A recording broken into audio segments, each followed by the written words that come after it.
मध्य प्रदेश में भी वही हाल हो गया और राजस्थान में भी वही हाल हो गया है दोस्तों। भाजपा का हाल बेहाल है, बहुत बेहाल है।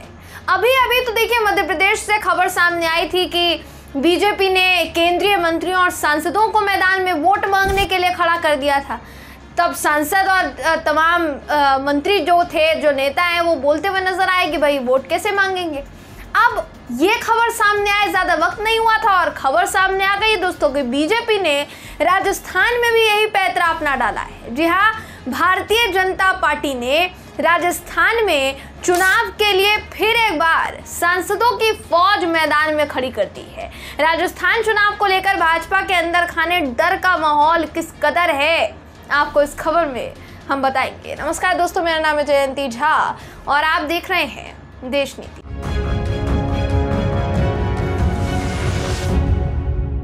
देश नीति, केवल सच्ची और पक्की खबरें।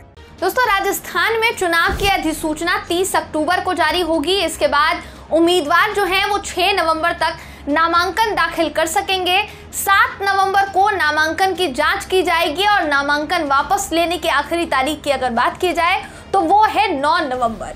23 नवंबर को मतदान होगा, यानी वोटिंग होगी पूरे राज्य में, राजस्थान में। और वहीं 3 दिसंबर को चुनाव का जो परिणाम है, जो रिजल्ट है, वो निकलकर सामने आएगा। अब दोस्तों, बीजेपी ने जो सूची जारी की है, अगर उस सूची की बात की जाए तो उस सूची को जारी करने से पहले बीजेपी ने 1 अक्टूबर को एक केंद्रीय चुनाव समिति की बैठक की थी। इस बैठक में जेपी नड्डा तो शामिल हुए थे, उनकी अध्यक्षता में हुई।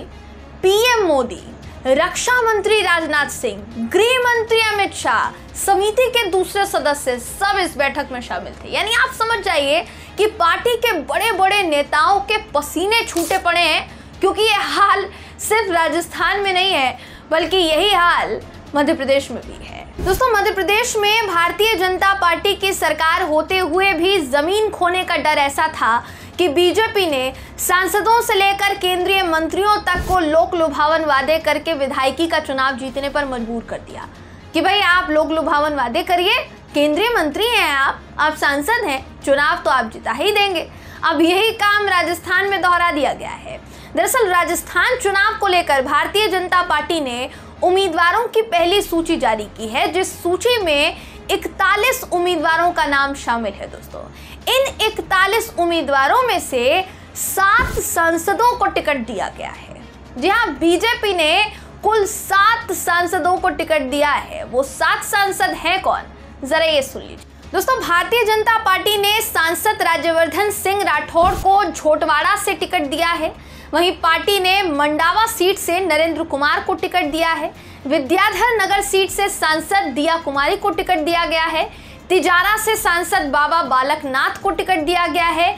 सवाई माधोपुर से सांसद किरोड़ी लाल मीणा को टिकट दिया गया है। सांचौर से देवजी पटेल को टिकट दिया गया है और किशनगढ़ से सांसद भागीरथ पटेल को टिकट दिया गया है। ये टिकट का ऐलान उस वक्त किया गया जब चुनाव आयोग ने राजस्थान समेत 5 राज्यों में विधानसभा चुनाव की तारीख की घोषणा कर डाली कि घोषणा जो है वो हो गई है। चुनाव आयोग की अगर बात की जाए तो राजस्थान में एक ही चरण में 23 नवंबर को विधानसभा चुनाव करने की जो तारीख है तय की गई है। वोटिंग जो है होगी। इसके साथ ही इन चुनाव के परिणाम को बाकी के 4 राज्यों की तरह ही 3 दिसंबर को घोषित कर दिया जाएगा। खबरें कहती हैं कि बीजेपी के आंतरिक सर्वे में भी बीजेपी के लिए मुश्किल हालात नजर आ रहे हैं, इसलिए शायद टेंशन बहुत ज्यादा बढ़ गई है। इसलिए इस बार कई केंद्रीय मंत्रियों को चुनाव में उतार दिया गया है। बीजेपी ने मध्य प्रदेश में जो दूसरी लिस्ट जारी की थी दोस्तों, उसमें 3 केंद्रीय मंत्रियों को टिकट दिया गया था। नरेंद्र सिंह तोमर, प्रहलाद सिंह पटेल और फग्गन सिंह कुलस्ते, इन तीनों को टिकट दिया गया था। दिमनी, नरसिंहपुर और निवास सीट से चुनावी मैदान में इनको उतारा गया। भाजपा महासचिव कैलाश विजयवर्गीय को इंदौर एक सीट से टिकट दिया गया, जो कि 51,000 रुपए की रिश्वत देने की बात कर रहे थे। इसके अलावा बीजेपी ने एमपी में भी कुल 7 सांसदों को टिकट जो है दिया है। तो राजस्थान में भी 7 सांसद, मध्य प्रदेश में भी 7 सांसद। बैठक में जब टिकट का ऐलान हुआ तो वहां पर पीएम नरेंद्र मोदी, जेपी नड्डा जी, अमित शाह जी, राजनाथ सिंह जी, नितिन गडकरी जी को साइड रख दिया गया। अब न जाने क्यों, उनको नहीं रखा गया। पार्टी के दिग्गज नेता तो वो भी हैं। क्या राजस्थान में इसलिए टिकट की घोषणा करते वक्त, पहली सूची जारी करते वक्त, क्या इसलिए उनको शामिल नहीं किया गया क्योंकि थोड़े समय पहले वो वसुंधरा राजे का साथ दे चुके हैं? थोड़े समय पहले मंच से खड़े होकर कहीं ना कहीं वसुंधरा राजे को मुख्यमंत्री का चेहरा बता चुके हैं। बाद में जाकर प्रधानमंत्री मोदी ने वसुंधरा राजे का टिकट काट दिया, या आप कह सकते हैं पत्ता काट दिया। मुख्यमंत्री का चेहरा वो नहीं है, इस बात पर उन्होंने मुहर लगा दी। तो शायद इसलिए हो सकता है नितिन गडकरी जी इस बैठक में शामिल नहीं हुए, या पता नहीं क्यों दोस्तों, क्या वजह रही होगी, उसको तलाशा जा रहा है। लेकिन फिलहाल आप समझिए इस बात को कि डर किस कदर है। इसी को असली डर कहा जाता है। मध्य प्रदेश में भारतीय जनता पार्टी की सरकार है, पौने 4 साल से सरकार है, बावजूद इसके उन्हें अपने काम पर रत्ती भर भरोसा नहीं कि इतने सारे केंद्रीय मंत्रियों को टिकट पकड़ा दिया गया, सांसदों को टिकट पकड़ा दिया गया, महासचिव को टिकट पकड़ा दिया।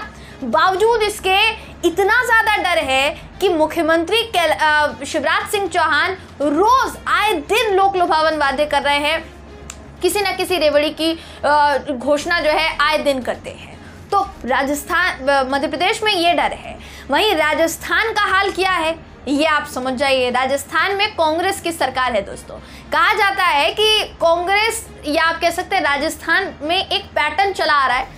इतिहास की अगर बात की जाए तो बहुत समय से पैटर्न चला आ रहा है कि एक साल राजस्थान, मतलब एक कार्यकाल में कांग्रेस की सरकार रहती है, दूसरे कार्यकाल में बीजेपी की सरकार रहती है, और ये शफल होता रहता है। कभी भी 1993 से लेकर शायद अभी तक नहीं हुआ है, अगर मैं गलत हूँ तो आप मुझे बता सकते हैं। 1993 से लेकर शायद ही अभी तक ऐसा कभी हुआ हो कि एक पार्टी कई बार जीती हो। तो ऐसा हो सकता है कि मुकाबला जो है वो टक्कर का हो, लेकिन क्या भारतीय जनता पार्टी मुकाबला टक्कर का नहीं मान रही है? इसलिए विधायकों को उतारने की जगह सांसदों को टिकट दे दिया गया है। ये एक बड़ा सवाल है दोस्तों। अभी तो सूचियां आनी और भी बाकी है। आगे आने वाली सूचियों में कितने सांसदों को, कितने केंद्रीय मंत्रियों को टिकट दिया जाता है, ये देखने वाली बात होगी। फिलहाल इस खबर में बस इतना ही। आप इस खबर पर क्या सोचते हैं, आपकी क्या राय है, कमेंट करके जरूर बताइएगा। वीडियो अगर आपको पसंद आया हो तो वीडियो को लाइक कीजिए, शेयर कीजिए, चैनल को सब्सक्राइब करना बिल्कुल भी ना भूलें। फिर मुलाकात होगी आपसे अगले वीडियो में। तब तक के लिए नमस्कार।